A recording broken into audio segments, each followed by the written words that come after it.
Hello, तो कैसे हैं आप लोग। आशा करते हैं आप लोग मस्त होंगे, स्वस्थ होंगे, और नहीं भी होंगे तो अच्छे से रहिए।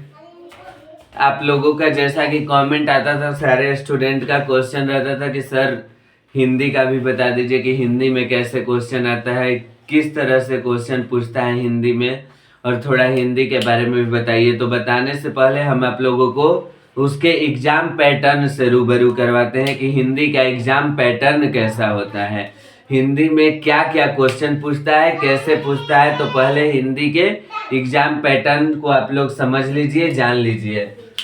तो हिंदी का जो एग्जाम होगा, कोई कितने मार्क्स का होता है, फुली 100 मार्क्स का होता है, जिसमें से कि 50 मार्क्स ऑब्जेक्टिव और 50 मार्क्स सब्जेक्टिव पूछती है। और 50 मार्क्स में से ऑब्जेक्टिव में 50 मार्क्स में से 25 मार्क्स का ऑब्जेक्टिव बुक से पूछता है।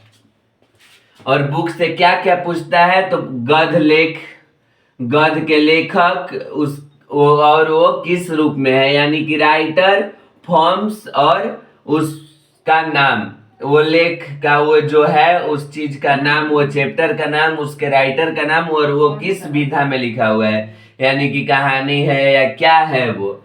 उसके बाद कविता के लेखन की भाषा, कवि और कविता जो लिखे हैं वो, और किस भाषा में लिखे हैं, ब्रज भाषा में लिखे हैं, कौन से भाषा में वो लिखे हैं, कविता के लेखन की भाषा पूछता है। और क्या पूछता है, कवि और लेखक का जन्म वर्ष और जन्म स्थान। ऑब्जेक्टिव में जब बुक से पूछेगा, उसमें क्या पूछेगा, कवि और लेखक जो है, यानी कि पोएट्री और प्रोज से जो जितने भी राइटर हैं उनका जन्म वर्ष और जन्म स्थान पूछ सकता है। और क्या पूछ सकता है, कवि और लेखक की प्रमुख रचनाएं पूछता है, जैसे किस कवि की कौन सी प्रमुख रचनाएं हैं, ये पूछता है हिंदी में।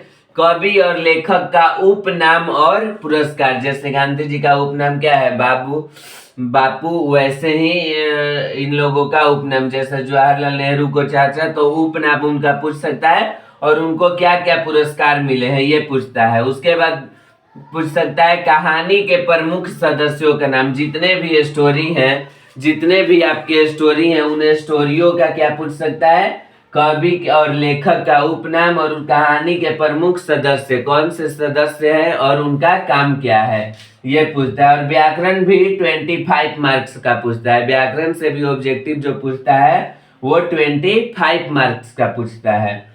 पूछ देगा अनेक शब्दों के लिए एक शब्द पूछता है, समास की पहचान करना पूछता है, विलोम शब्द पूछ सकता है, पर्यायवाची शब्द पूछ सकता है, उपसर्ग प्रत्यय पूछ सकता है, मुहावरे पूछ सकता है, लिंग निर्णय पूछता है, पहचान करना, संज्ञा की पहचान करना, और संज्ञा से विशेषण बनाना। तो ये सब जो था वो हिंदी का ऑब्जेक्टिव टाइप क्वेश्चन जो पूछता है 12th के एग्जाम में, वो था कि ऑब्जेक्टिव में क्या क्या पूछेगा। अब विषयनिष्ठ प्रश्न, यानी कि सब्जेक्टिव में क्या क्या पूछता है, तो सब्जेक्टिव में जो है किताब से 33 नंबर का क्वेश्चन आता है, 33 मार्क्स का क्वेश्चन आता है बुक से, जिसमें से कि सब प्रसंग व्याख्या करना, 4 लाइन दिया रहेगा, वो किस चैप्टर से लिया गया है, किस लेखक द्वारा लिया गया है, और उसके बारे में थोड़ा सा बताना, सब प्रसंग व्याख्या करना। ये कितने मार्क्स का पूछता है, तो 2 रहता है, एक 4 नंबर का, यानी कि 8 मार्क्स का ये पूछता है।